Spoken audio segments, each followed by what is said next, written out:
मो ना सुरेन्द्र गौड़। आज्ञा चाष बास बोलिकी बेले आमर तो चाष जन्मरू आम को विदेश बाड़ी जा लोक ना भूमि माटी अंडाड़िया लोक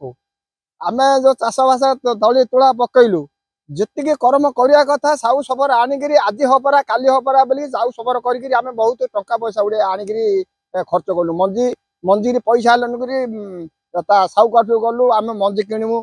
पिढ़िया दुकान गलु आम खंड हेल्ले दौ बोलिकी पिढ़िया आणिलु ओष दुकान गलु ताकू कहलु जे ए पैसा ना जहाँ आमको साहय कर खंडारे आगे दबु ओष आणलु बाकी मंजी आणलु बाकी आउ पिढ़िया आणलु बाकी हेले सब जगह भितर आमर सब जगह जो डीह दूर दूर आगे पड़ेगा आमदी का बुद्धि शून्य बुझल से आउ धान तो गला गला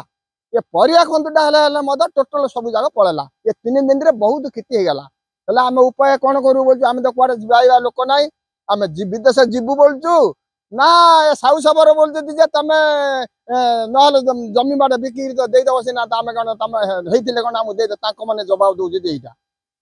आम उपाय के कौन करूँ कौन है मत सरकार तरफ साहय कले आम उपकृत हबू नाई बेली बेले मरिया कथा आ विष खाईदा कथा सीना छड़ा उपाय किसी ना आम उपाय कौन करूँ क्या देवु आउ समस्त पाखे तो बाकी जोड़ जोड़ दिन रहीगला आम खाइबू ना से बाकी देवु मो ना इंद्रपत आज्ञा धान रोइलु धान 13 मड़ी होगी गला ये फल परिया नगैलु ये फल परिया देखु ये 3 दिन वर्षा डी हो गला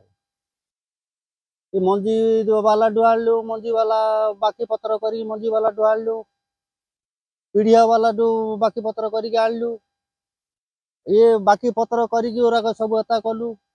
पूरा सब गल आउ कौन करू बुद्धि बेला आम आउ विदेश खटी पारू ना कौन माटी अंडाड़िया लोक तो आउ सब साउकार जमी तो तसी कष्ट पड़ा लोक तो कष्ट पड़ी करुचु भाग पैसा सब कर आज्ञा नाई कि हबनी आउ ये है आज्ञा मो ना खलिया गौड़ कौन असुविधा असुविधा तो देखले कानून नगुच कह कोबी नगेलु कोबी पड़ेगा टमाटो नगेलु टमाटो पड़ा आउ थे तली पकेलु आउ थे तली पके आउ थे नगेलु एवं हम पहले वर्षा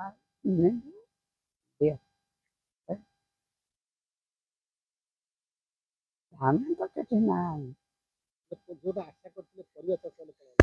परिया चाष 3 थर तली पकेलु कहला भाया साहुकार मागुची दे पिड़िया वाला दे उस वाला दे जाठ मंजी आनी सी बोलते